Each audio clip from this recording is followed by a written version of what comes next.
So first thing I want to start out with is going blonde is incredibly fun and way more exciting than I ever thought it would be. And let me explain.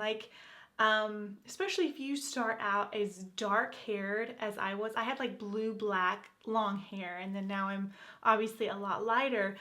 But every step of the way, and I've had probably about 6 hair appointments, maybe 7 hair dye appointments, every step of the way, it's a change. And like you're looking at Pinterest pictures and Instagram pictures and inspiration pictures, and if you want balayage or shadow root or ashy or baby lights, like every time it can be something different along the journey to getting lighter and lighter. And it's really fun because like all my girlfriends would be like, so when's your next appointment and what'd you think of this? And like it's just so fun and it's so exciting, especially if you're like me and you're not overly adventurous. Like I had never really done anything with my hair other than dark and maybe some like little baby highlights or gone like a dark red or something like that.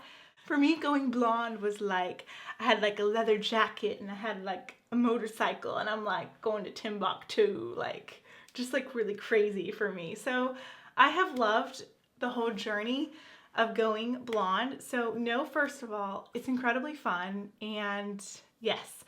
Second of all, do not go blonde on an impulse. It takes a lot of research. It takes a lot of expense. And I'm talking if you're as dark as how I was. And it's a journey. So really think about it. Do a lot of research before you jump in. Yes. So second of all, don't do it on impulse. All right. Third of all, you need to count the cost, literally, of going blonde. And this is one of the things, even though I was prepared for it, I don't know if I had fully mentally, emotionally prepared myself for how expensive going blonde is. And it's going to be expensive, and your hairdresser is if she's a good hairdresser, she'll be open with you. If she can do it in 2 or 3 sessions, she'll tell you that. If it's going to take 5 or 6 sessions, she'll tell you that as well. My hairdresser told me, look, your hair's really dark. If we want to keep it long and damage free, I'm going to need to see you like 5 to 6 times. And I was okay with that, and I knew it's going to be worth it and stuff. But there's that phase after that first or second appointment where you're not quite blonde yet, and it would be so easy to jump back to the dark side, and you're like, oh my goodness, I've already spent so much money. Another thing is if you have financial goals with someone else, like your husband or whatever, you need to be open with them. Like with Michael, I talked to him. I said, this is how much one appointment is. It's looking like it's going to be 5 or 6 more of these. Is this okay with you? And of course he wasn't like, oh yay, that's what we want to spend money on. But he supported it and he understood it and he appreciated me being open with him. Like, this is how much it was. And at the time, there was a lot of like not so fun stuff going on in our life, and he told me, he's like, I think you need this diversion and something else to think about. And so he was totally supportive of it. And I think that that's really important, is you need to make sure the money that you're going to be spending on your hair appointments and hair products and stuff, it matches your financial goals. Because if you're going to go blonde, you need to go do it the right way and not damage your hair. And it's not a cheap thing. Going blonde is not cheap, and you need to be prepared for that. Another thing is research and find a hairdresser that you trust. So don't go like on an impulse and say, I want to go blonde and this is great and let me call this hairdresser. You need to research the girl that you're going to go to, because you develop a relationship with them, and it's almost like you feel like, for me, I feel like I'm cheating if I go to someone else. Like that's really hard for me. And you need to trust someone that they are going to do the very best for your hair, even if it's not instantly the results that you want or whatever the case may be. You need to have someone that you trust and they're an artist and the quality of their work. For me, I found Brooke through Dana Ann, who was Lolly Dolly. She went to Brooke, and like I always thought Dana had like the best hair of YouTube. And then when I found out her hair colorist was living near me, I was like, oh, I'm so going to her. So that's how I found Brooke. And then Becky I found, and I'm going to leave these girls linked down below. So if you're in the Panhandle, Florida Panhandle area, I'll hook a sister up. And then Becky I found from like hundreds of her pictures where she was doing like pastel colors and blondes and like just super talented with color. I found Becky that way. And I knew just from seeing her work that I could trust her. And then my hair, the lady that cuts my hair, I've known her since I was 18, and I found her like the old school way. Just a friend at church. I loved her hair and I was like, who do you go to? And she's like, I go to Salon. And so that's how I found her. So make sure you know somebody that's gone to that person, or you have seen a abundant amount of their work, because that is so important to trust them when you go to them, because there are going to be like ups and downs and little bumps along the road. So you need to have that trust. And then also you are going to be spending hours with your hair colorist. Like some appointments are 3 hours, some are 4 to 5 hours.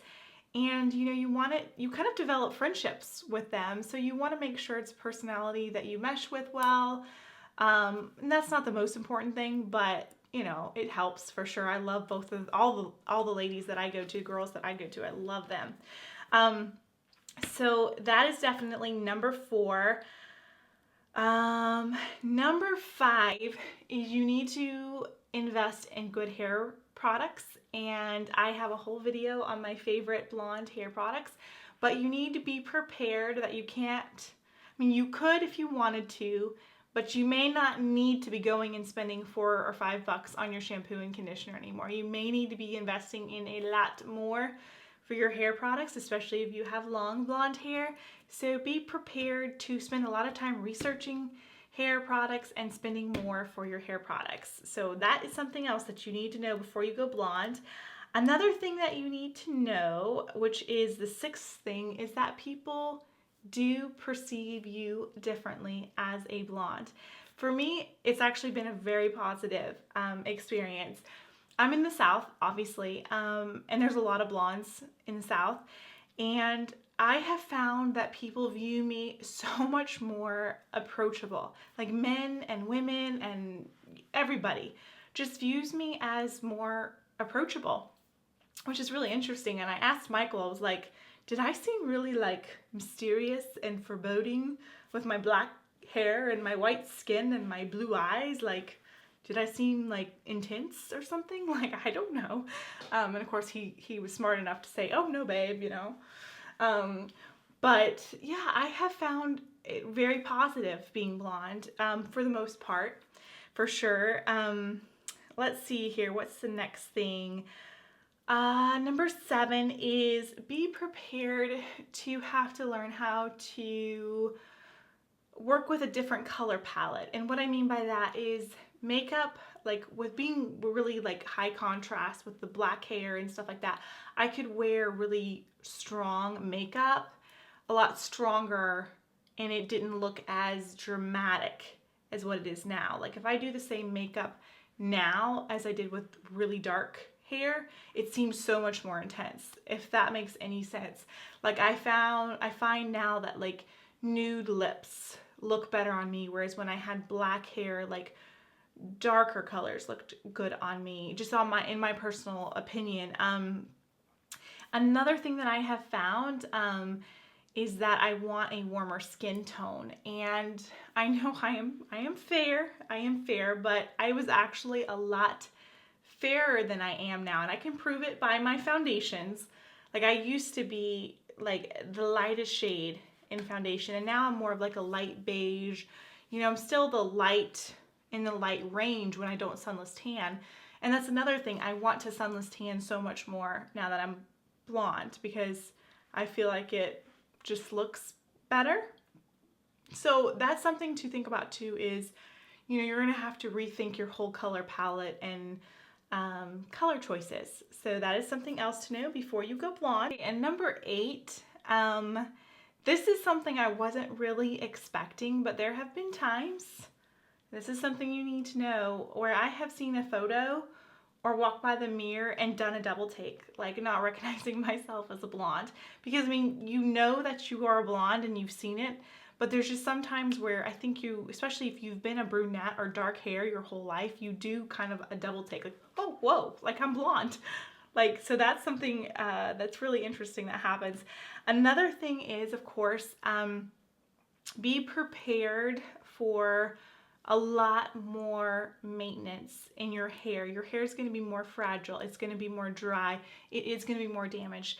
And you can do things to make your hair soft and healthy looking, but it's going to require more work. So be prepared for that. And the 10th thing is, I truly believe that it's something you should try once in your lifetime. Like, I am so glad that I tried it, that I know what it's like to be a blonde. So that's the 10th thing. And the final thing that I think you should know before going blonde is I think that you should do it. If you are, all these other things line up and you're prepared for it and you're ready for it, I think you should do it. And I think it's an experience that's really fun to have at least once in your lifetime. So I hope you guys found this video helpful and fun, and maybe a little entertaining for you to watch. I do have a more helpful, practical video on my favorite blonde hair products, like must-haves. I will link that down below, and I will also, in a few weeks, have my 1-year hair journey video where I'll have actual pictures of like when it was blue, black, and then like different hair appointments and different times throughout the year as it lightened up. So if you're interested in that, don't forget to subscribe and stay tuned, and I will see you guys in the next one. Take care. Like, for me, going blonde was like wild. Like, I'm riding on a mopop, like riding on a mohawk, on a moped.